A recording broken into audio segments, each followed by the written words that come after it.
Recently, two upcoming 2026 projects have been making the rounds on many social media platforms, primarily YouTube and Twitter. Those being Christopher Nolan's upcoming film The Odyssey and HBO's upcoming Harry Potter TV show. The biggest talking point between both projects, however, hasn't been about the quality of the projects themselves, but the casting of it. More specifically, the race of a character in both pieces of media. The fact that Professor Snape and Helen of Troy are being played by black actors, when in the original source material they are considered to be white.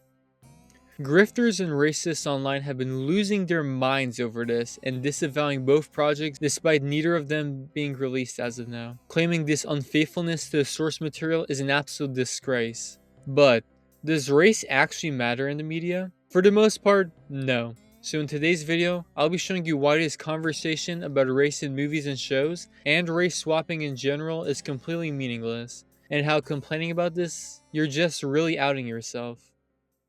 Let's first talk about the Harry Potter show. Ignoring the discussions about whether this show actually should exist or if this is just another way to make money, it seems many online just decided to focus their frustration on Papa Esedu being cast as Snape. Despite Snape being a white guy in the original books and the previous actor to portray him, the late great Alan Rickman, being white as well. Honestly, this, like the rest of the Harry Potter casting, is confusing but perfectly acceptable. Let's get this out of the way. Snape and Helen of Troy, alongside every other character that appears in both Harry Potter and the Odyssey, are entirely fictional characters. These characters never existed in real life. These are not real people, so their race is entirely made up and serves practically zero purpose to the story. In like 90% of movies and shows, race ultimately plays no purpose, only if a project is exploring differing cultures and places, something of which neither Harry Potter and the Odyssey try to do in the end. Changing a character's race really doesn't matter as long as they can play the role to the best of their ability, and years earlier, most people didn't care about this. In the Marvel comics, Nick Fury is a white guy, but in the MCU he was played by Samuel L. Jackson. In the Shawshank Redemption story, Red is a white Irish guy, but in the film adaptation he's played by Morgan Freeman. Other examples include Jamie Foxx as Electro, Denzel Washington in The Tragedy of Macbeth and the Equalizer films, A-Train and the Deep switching races in The Boys Show, Jason Momoa in Aquaman, and many others. But do most people care about this? No! Because the performances were great and memorable on their own part, and played by really talented and well-known actors. It's only recently, I'd say around this decade, that this has really become an issue. Could it be because of the rise of certain content creators who continuously push narratives that everything's woke nowadays? The answer is yeah, definitely. We haven't seen Esedu as Snape in anything other than trailers, and we're already seeing immense backlash. I'm not familiar with his work whatsoever, but he seems to be a good actor. There must have been a reason he was cast as Snape by the casting director, most likely because he was a good fit for the role. The casting overall, especially for the adults, have been a little confusing for the show though. Like John Lithgow as Dumbledore and Nick Frost as Hagrid, I would never expect them to play these roles, but it's still hard to judge this considering we haven't seen a single episode of this show yet. But this Snape casting is the most confusing of all. Snape's backstory, once they get to it, is going to look terrible. One of presumably a few black kids getting relentlessly tormented and bullied by James Potter and a bunch of other white kids, even almost being lynched at one point, looks even worse than it was in the books. So the fact that the only prominent black character as of now has this kind of backstory is pretty bizarre. Also, the grifters love to complain about how woke all of these projects in Hollywood are now, when it was basically always this way. Go back to movies from decades and decades ago. There were always minority groups in them. Just look at most westerns, for example. Complaining that this was never a thing is just a straight up lie and just reflects who these people are on the inside. A lot of people wanted Adam Driver in this role and were probably disappointed he wasn't cast, but most fan casts never actually happened. If a more well-known black actor would have played him, this backlash wouldn't have been as severe. Ultimately, the backlash behind Snape being black is ridiculous. Not only is it insulting and hurtful to the actors themselves, as many are just living paycheck by paycheck and need roles like this to make a living, only for some trolls online to just insult them for no reason, when they haven't even seen their performance yet. So what is there to whine about? Before we talk about the Odyssey backlash, are there any cases where a character shouldn't be race swapped? The answer is yes. If the race of a character plays an integral part of who they are as a person, then a race swap would completely change them overall. Let me give an example. Years back, Giancarlo Esposito had the idea for him to play Professor X and Denzel Washington to play Magneto in a future X-Men movie. That's definitely not going to happen since Denzel now has a role in the upcoming third Black Panther movie, and Esposito got the role of Sidewinder. Yeah. Professor X changing races wouldn't matter much, but changing Magneto's race would not be possible. Since his creation, Magneto's backstory as a Holocaust survivor, whose whole family had been slaughtered in Auschwitz, plays a fundamental part of who he is as a person and his actions across the X-Men comics, show, and films. So changing this would make him a fundamentally different character. Unless they would change his backstory to some other tragedy or genocide, this could maybe work. But the Holocaust is the most known and deadliest genocide in history, so changing this will lessen the impact. Cultural and ethnic differences are important to many characters, especially when narratives focus on them. But for Harry Potter and the Odyssey, which don't focus on race whatsoever, this conversation is ultimately meaningless. Speaking of the Odyssey, let's finally talk about it. For a few months now, but especially recently, people online have been talking about how Lupita Nyong'o as Helen of Troy is a disgrace to Homer and the Odyssey, and how Christopher Nolan fell off. Once again, another fictional character who never existed in real life, and secondly, literally none of the other cast members are accurate to the time period as well. This was another complaint when it comes to the casting of the Odyssey, how no one in the cast is of Greek descent. That honestly doesn't bother me for the most part. I'm fine with movies not being entirely historically accurate, especially when they're works of fiction, as long as the work overall is good. And since Christopher Nolan is helming this film, it's bound to be good. But most aren't focusing on Matt Damon or Tom Holland or Anne Hathaway not being Greek, but instead more on Elliot Page, Zendaya, and of course, Lupita Nyong'o being in the film. Yeah, the film with Cyclops and Poseidon isn't focused on historical accuracy. Wow, what a surprise. Along with that, Helen of Troy is barely in the Odyssey in the first place. Since many of these grifters can read, they probably don't know that in the grand scheme of things. Out of the 24 books or chapters that make up the Odyssey, Helen only appears in a single one, Book 4, an extremely small fraction of the narrative. So it's strange that so many people bitching and complaining about accuracy think she's a much larger character than she actually is. Probably because they've never read the book, unlike myself. Same thing for Elliot Page, who is rumored to play Achilles. Achilles is already dead in the Odyssey and only appears briefly as a ghost. Another small role with very little impact on the overall story. But because he's a transgender man, the grifters and bigots also have to get mad at this as well. Aside from Zendaya, most of the central characters in the Odyssey are played by white actors, basically all of which who aren't Greek whatsoever.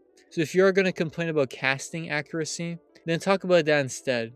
Lupita Nyong'o is a great actress. Her Oscar-winning performance in 12 Years a Slave is one of the greatest and most remarkable performances of the 2010s. But because she's not only black, but a black woman, bigots online are furious, wanting the usual suspect of Sydney Sweeney to play the role, despite the fact she can barely act whatsoever.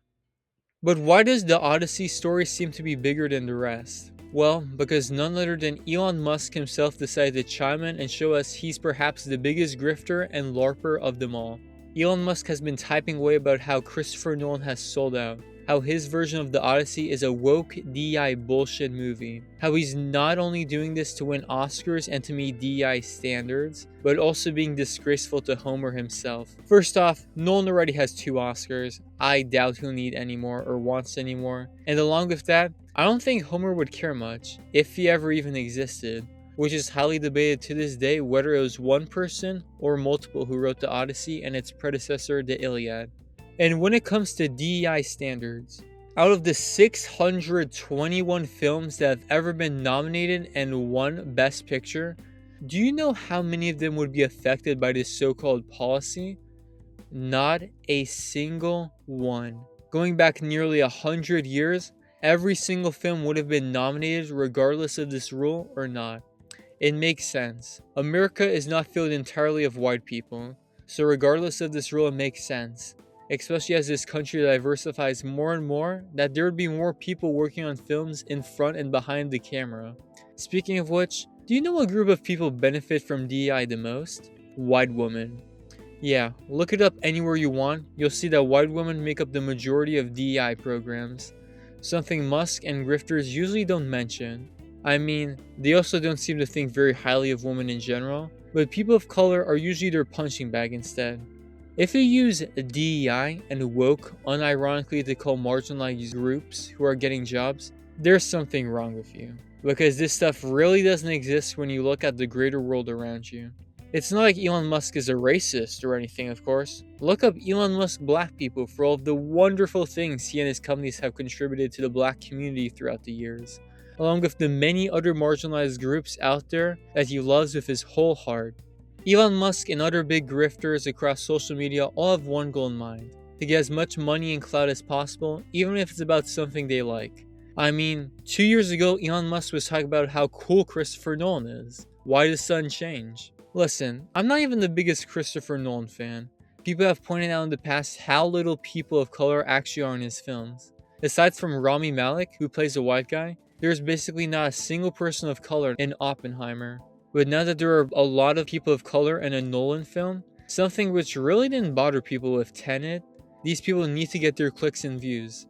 And since there's a large amount of people online who actually believe this crap, they'll continue doing this until this well dries up, if it ever does. People complain about Heath Ledger's casting as the Joker way back in the day, but after seeing the performance, I don't think I've seen a single person say something negative about this performance. Helen of Troy is a very minor role, but Snape is much larger. We just have to wait and see what eventually happens. But if these two projects bother them, then they shouldn't watch it, right? They will though. After all, they can't make a video about it if they haven't. If the project receives great to amazing reviews, like with a film like Sinners or Prey, they'll either ignore it, put a short video on their second channel, or retroactively change their titles and thumbnails for videos from the past to not make their reactions as severe. If the project receives bad reviews though, they'll blame it on the actors even if they give a good performance, even though they have little involvement in the making of the actual product itself. The grift will never stop, no matter what. I have a feeling the Odyssey will be good to great, while the Harry Potter TV show, not so much. But even if, go read the original source material instead, or watch the previous film adaptations as well. They're always out there, but they won't do that. Instead, do the thing that they always do. So in the end, does race matter in film, TV, or any other form of media? No. Except if race is a crucial part of the narrative and for historical accuracy.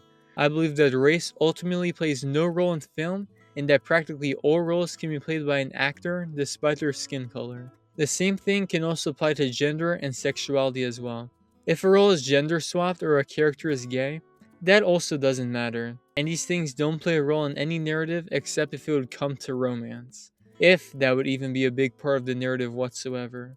Many don't understand this or try to ignore this, but the world, and especially America, is an incredibly diverse place. So having just white people, at that just white men, just really doesn't make sense and would feel like a deliberate choice. We see this almost every time a character's race is changed or a person or people of color in roles that white men used to be in. And I doubt this will be the final time this happens unless all of these grifters just disappear one day. It's not like white guys don't have their own films. There are plenty out there. But hate and negativity are just more popular at the end of the day. And these people realize that since they're pretty untalented, they should just criticize other stuff around them rather than making something actually good themselves. Ultimately, race does not matter much whatsoever in media, and that is just a fact. Anyways, you guys, thanks for watching. If you're new here, be sure to like and subscribe for more content like this in the future, as I greatly appreciate that. And comment your thoughts below on these two situations and your thoughts on whether race actually matters in media. But that's all I have for you guys this week, and I hope to see you all next time.